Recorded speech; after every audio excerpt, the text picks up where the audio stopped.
ہم آپ کو اپنے چینل ناول لسٹ میں خوش آمدید کہتے ہیں۔ امید ہے آپ کو ہماری ویڈیوز پسند آ رہی ہوں گی۔ ویڈیو پسند آنے کی صورت میں چینل کو سبسکرائب کر لیں۔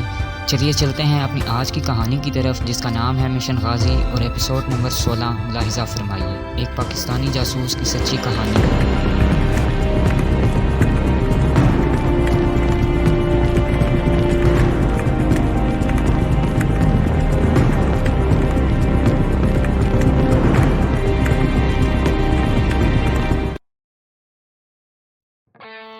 ٹریننگ کے دوران مجھے بتایا گیا تھا کہ کیپٹن اور نئے میجر تک کے افسران بہت محتاط ہوتے ہیں، جبکہ ہائی براس یعنی میجر سے اوپر کے افسران زیادہ احتیاط نہیں کرتے۔ اگر ان ہائی براس سے میل جول ہو جائے تو پھر نوجوان افسر بھی سینئرز کے ساتھ ملنے جلنے والوں پر شک نہیں کرتے۔ میں کچھ دیر لان میں ایک کونے سے دوسرے کونے تک گلاس ہاتھ میں پکڑے ٹہلتا رہا اور پھر واپس اپنے ہوٹل چلا آیا۔ دلی میں برسات کا آغاز ہو چکا تھا۔ آسمان پر گہرے بادل چھائے ہوئے تھے۔ تھوڑی دیر بعد ہی بوندا باندی شروع ہو گئی اور پھر گھٹا یوں ٹوٹ کر برسی کے ہر طرف جل تھل ہو گیا۔ یہاں میں قارئین کی خدمت میں کچھ عرض کرنا چاہتا ہوں۔ ہم 5 افراد جو پاکستان سے مشن کی تکمیل کے لیے بھارت آئے تھے کوئی غیر معمولی انسان نہ تھے۔ یہ تو ہمارا جذبہ تھا جس کے تحت ہم نے اس خطرناک کام کو سر انجام دینے کا بیڑا اٹھایا تھا اور خود کو والنٹیئر کیا تھا۔ بھارت میں کامیابیوں کے ساتھ ساتھ ہمیں کچھ ناکامیوں کا بھی سامنا کرنا پڑا، جن کا ذکر بعد میں آئے گا۔ دلی میں آشا سے ملنا، سروسز کلب میں کرنل شنکر اور کرنل مدن سے ملنا، میرے ساتھیوں کا آرمی ہیڈ کوارٹرز کے سول ملازمین کے دفتری اور گھریلو حالات کی چھان بین کرنا، اور اس کے علاوہ ہماری مزید بھاگ دوڑ کا اور کوششوں کا صرف ایک مقصد تھا کہ ہم ہیڈ کوارٹرز میں نہ صرف داخل ہو سکیں بلکہ وہاں رابطے بھی پیدا کریں تاکہ اہم معلومات حاصل کر سکیں۔ ایک رابطے کو تلاش کرنا اور اگر اس میں ناکامی ہو تو پھر دوسرے رابطے کی تلاش کی بجائے میری حکمت عملی یہ تھی کہ دشمن یا اپنے ہدف پر چاروں طرف سے حملہ کیا جائے۔ اس میں نہ صرف وقت کی بچت تھی بلکہ دشمن کا کوئی ویک پوائنٹ ملنے کا بھی کبھی امکان تھا۔ ہمیں تازہ ترین معلومات اور ان کا تسلسل قائم کرنے کی ضرورت تھی، اور اس کے لیے ہم چند نہیں بلکہ سینکڑوں رابطے تلاش کرنے کو تیار تھے، چاہے وہ اعلیٰ ترین ہوں یا کم ترین۔ ہم اپنے مقصد کے حصول کے لیے انتہائی بلندی اور پستی کی انتہائی گہرائیوں میں گرنے کو بھی تیار تھے۔ اسے آپ جنون کہہ لیں، وطن سے محبت، یا سکوت ڈھاکہ کے لگے ہوئے زخموں کا درد کہ ہم ہر خطرے اور اس کے انجام سے بے پرواہ اپنے مقاصد کے حصول کے لیے کوشاں تھے۔ اگلا دن بارش کی نظر ہو گیا اور اس سے اگلے چند روز میں نے سروسز کلب میں گزارے، لیکن کامیابی کی کوئی صورت دکھائی نہ دی۔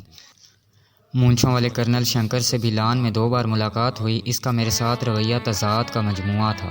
ایک طرف وہ پہلی ملاقات میں میری گفتگو سے کچھ محتاط سا لگتا تھا، شاید وہ سمجھ بیٹھا تھا کہ میں اس کے ماضی سے واقف ہوں یا اس کے اندر جھانکنے کی صلاحیت رکھتا ہوں۔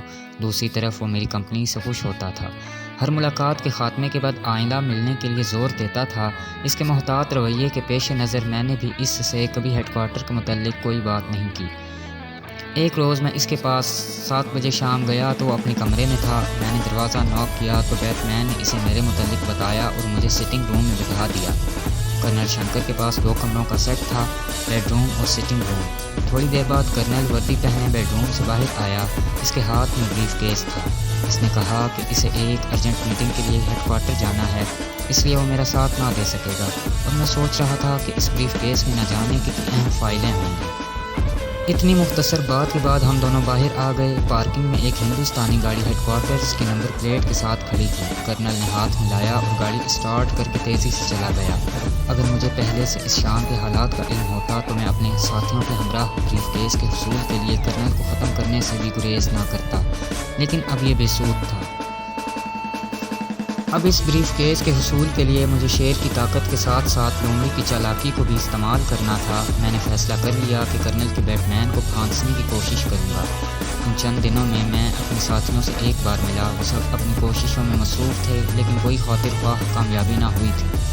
ہم نے حساب لگایا کہ جتنے کم عرصے میں ہم نے احمد نگر کی فائلیں پاکستان بھجوائی ہیں، اس بڑی کامیابی سے ہمارے سینئرز ہمارا خاصا بلند امیج بنا چکے ہوں گے، لہٰذا اسے قائم رکھنے کے لیے ہم نے کوششیں تیز کر دیں۔ ہمارے کانٹیکٹ کی آمد میں بھی کم وقت رہ گیا تھا۔ فائلوں کے حصول میں کامیابی پر اپنے سینئرز کا رد عمل بھی دیکھنے کی خواہش تھی۔ میں چاہتا تھا کہ اس بار بھی اپنے کانٹیکٹ کے ذریعے مزید مواد بھیجوں۔ اس کے لیے میں نے کرنل شنکر کے بیٹ مین کو ایک بار ٹٹولنا چاہا تھا۔ اگر وہ ہاتھ نہ آتا تو پھر گھی تو نکالنا ہی تھا، چاہے ٹیڑھی انگلی سے نکالنا پڑتا۔ اس دوران آشا کا پھر فون آیا اور اس نے مجھ سے کہا کہ شام کو 4 بجے اکبر ہوٹل کے کافی شاپ میں اس سے ملوں۔ میں 4 بجے اکبر ہوٹل چلا گیا۔ کافی شاپ میں آشا ایک خوب روح جوان کے ساتھ بیٹھی تھی۔ میں ابھی اسی ششوپن میں تھا کہ ان کی ٹیبل پر جاؤں یا نہ کہ آشا نے آواز دے کر مجھے بلایا اور اس جوان سے متعارف کرایا۔ وہ MES کے ایک بریگیڈیئر کا لڑکا تھا اور وزیر تعلیم تھا۔ آشا نے یا تو میرا قرب حاصل کرنے کے لیے مجھے جلانے کی کوشش کی تھی یا پھر وہ اس کے شوہر کے لیے ایک اور ٹھیکہ حاصل کرنے کا ذریعہ تھا۔ وہ جوان فون کرنے کے لیے لابی کی طرف گیا تو آشا نے بتایا کہ میرا دوسرا خیال درست تھا۔ میں ان کے ساتھ تقریباً آدھا گھنٹہ بیٹھا رہا۔ اس دوران آشا کبھی اس نوجوان کے قریب ہو کر سرگوشی میں اس سے بات کرتی اور کبھی بے تکلفی سے میرا ہاتھ اپنے ہاتھ میں لے لیتی اور اس نوجوان کو میرے چائے کے کاروبار کو بڑھا چڑھا کر بیان کرتی اور کبھی مجھے اس کی شاہ خرچیوں کے بارے میں بتاتی۔ مجھے بہت جلد ہی محسوس ہو گیا کہ آشا کا مجھے یہاں بلانے کا مقصد بیک وقت دو شکار کرنا تھا۔ وہ ہم دونوں میں رقیبانہ جذبات پیدا کرنا چاہتی تھی تاکہ ہم دونوں سے اپنے مقاصد پورے کر سکے۔ آشا سے دوبارہ جلد ملنے کا وعدہ کر کے میں ان کی ٹیبل سے اٹھ آیا۔ آشا نے مجھ سے تعارف کے بعد اپنی نجی زندگی کے بارے میں جو کچھ بتایا تھا۔ میرے خیال میں اس کی وجہ اس کی ازدواجی زندگی کی محرومیاں اور اس کے شوہر کا اسے محض ٹھیکے حاصل کرنے کے لیے استعمال کرنا تھا۔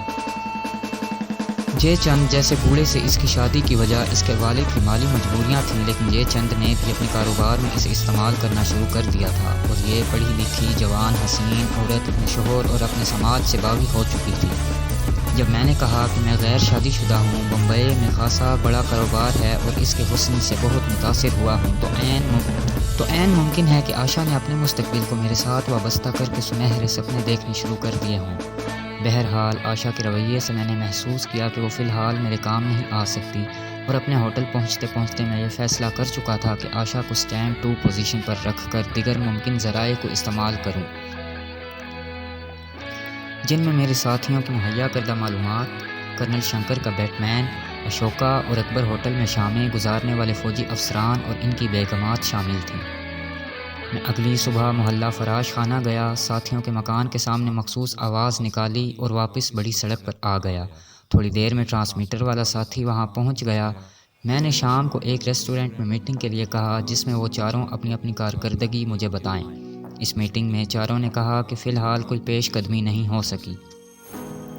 بارش کی وجہ سے دلی کی بھیڑ بھاڑ میں خاصی کمی آ چکی تھی اور ایسے حالات میں کسی کا پیچھا کرنا شک پیدا کر سکتا تھا۔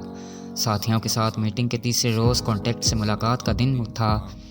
مقررہ وقت پر کانٹیکٹ سے ڈاک وصول کی اور اپنا پیکٹ اسے دے دیا۔ جلد زگ زیگ راستہ اختیار کر کے اپنے ہوٹل پہنچا تاکہ اگر کوئی پیچھا کر رہا ہو تو اسے جھٹک سکوں۔ اس بار ساری ڈاک سفید صفحات پر مشتمل تھی۔ میں نے ان سفید صفحات کو گرمی پہنچائی تو الفاظ ابھر آئے۔ میری بھیجی ہوئی دونوں فائلیں بحفاظت انہیں مل چکی تھیں۔ میری اس کامیابی کو بہت سراہا گیا تھا۔ بہترین الفاظ میں مجھے شاباش اور مبارک دی گئی تھی۔ میرے ساتھیوں کے لیے بھی علیحدہ تعریفی اور شاباشی کے خطوط تھے۔ ہمارے گھروں میں سب خیریت کا مرصدہ بھی تھا۔ میرے خط میں لکھا تھا کہ میری کارکردگی کے عوض 20,000 روپیہ میرے گھر والوں کو پہنچا دیا گیا ہے۔ ان دنوں پاکستان میں چائے، چینی اور بناسپتی گھی کی بہت کمی تھی، اس لیے ہم پانچوں کے گھروں میں یہ اشیاء وافر مقدار میں بھیج دی گئی تھیں۔ پہلے مشنوں کو جاری رکھتے ہوئے مجھے ایک نیا اور انتہائی اہم مشن سونپا گیا تھا۔ ہماری ایجنسی کا ایک گروپ پہلے سے ہی اس مشن پر کام کر رہا تھا۔ یہ مجھے اس ڈاک کے ذریعے معلوم ہوا۔ احمد نگر میں میری کامیابی کے بعد میرے گروپ کو بھی یہی مشن اپنے طور پر کرنے کے احکام ملے تھے۔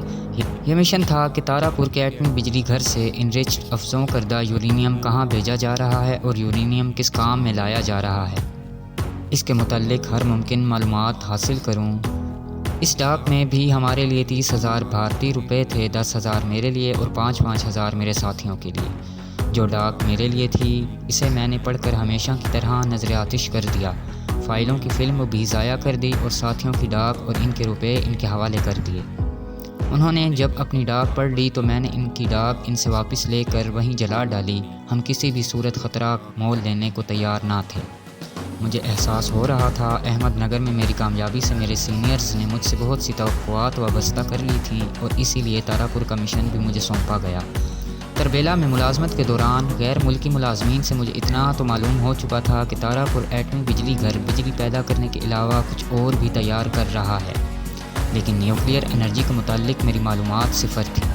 لہٰذا میں نے دلی کی مختلف بک اسٹالوں سے نیوکلیئر انرجی کے متعلق ابتدائی کتابوں سے لے کر وہ کتابیں بھی خرید لیں جن میں زیادہ ٹیکنیکل معلومات تھیں۔ میں نے فارغ وقت میں ان کا مطالعہ شروع کر دیا تاکہ جب میں اس مشن پر جاؤں تو نیوکلیئر انرجی کے متعلق بالکل کوڑا نہ ہوں۔ میرے ساتھی اس بار کی ڈاک میں شاباشی پا کر تر و تازہ ہو چکے تھے۔ یہ انسانی فطرت ہے کہ اچھی کارکردگی کے اعتراف میں ایک تھپکی وہ کام کر دیتی ہے جو ہزاروں لاکھوں روپے نہیں کر سکتے۔ وہ اپنے تفویض کیے ہوئے کام زیادہ تندہی سے کرنے لگے اور چند روز میں ہی مکمل معلومات اور تصاویر مجھے لا دیں۔ آرمی ہیڈ کوارٹر میں کام کرنے والے ایک سپرنٹینڈنٹ کا نام یشونت تھا۔ اس کا گھر پرانی دلی میں ایک تنگ گلی میں تھا اور اس کی 2 بیٹیاں اور 2 بیٹے تھے۔ بڑی بیٹی ایک اسکول میں ٹیچر تھی اور دوسرے بچے اسکول اور کالج کے طالب علم تھے۔ یشونت ہفتے میں 1-2 بار گانا سننے میں مخصوص بازار میں جاتا تھا۔ اس کی بیوی مر چکی تھی۔ ان اطلاعات کے ساتھ ان سب کے چلتے پھرتے تصویریں بھی اتار لی گئی تھیں۔ ایک سویلین کلرک تھا جو یشونت کے گھر کے قریب رہتا تھا۔ وہ جوان اور غیر شادی شدہ تھا اور یشونت کی بڑی بیٹی سے اس کا افیئر چل رہا تھا۔ اس کلرک کا نام مدھوک تھا۔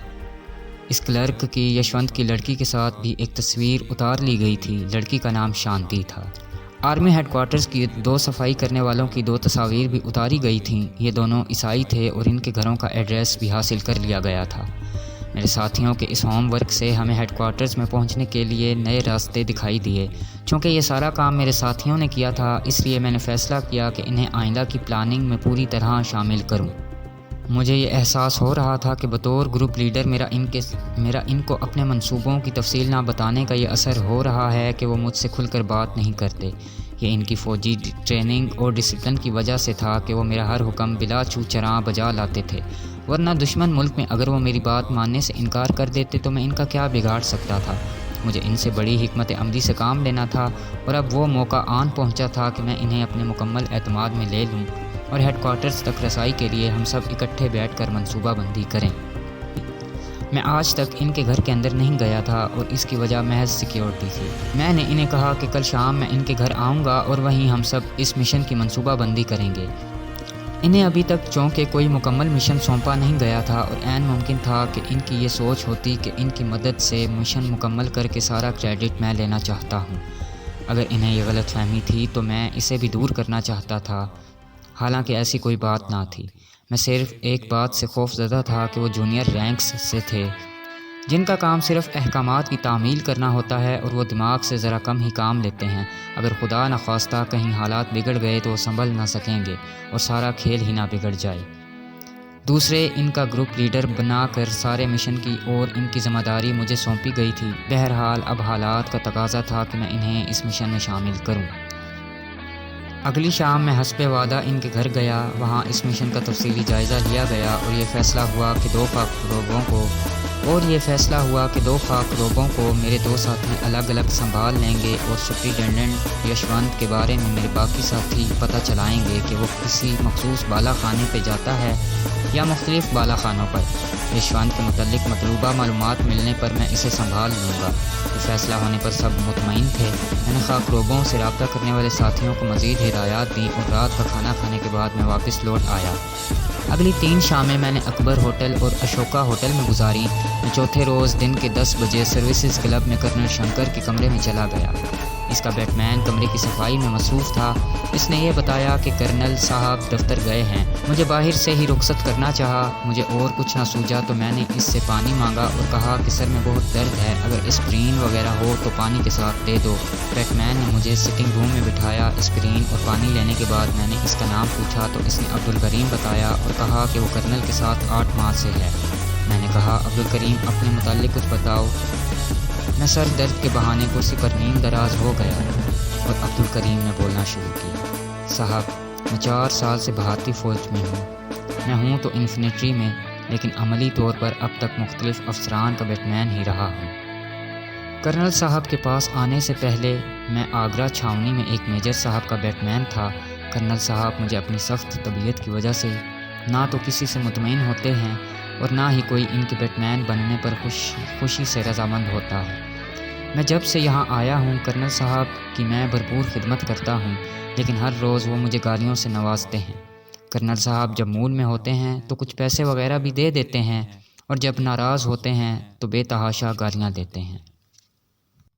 تو دوستو یہ تھی ہماری آج کی ایپیسوڈ۔ امید ہے آج کی ایپیسوڈ آپ کو پسند آئی ہوگی۔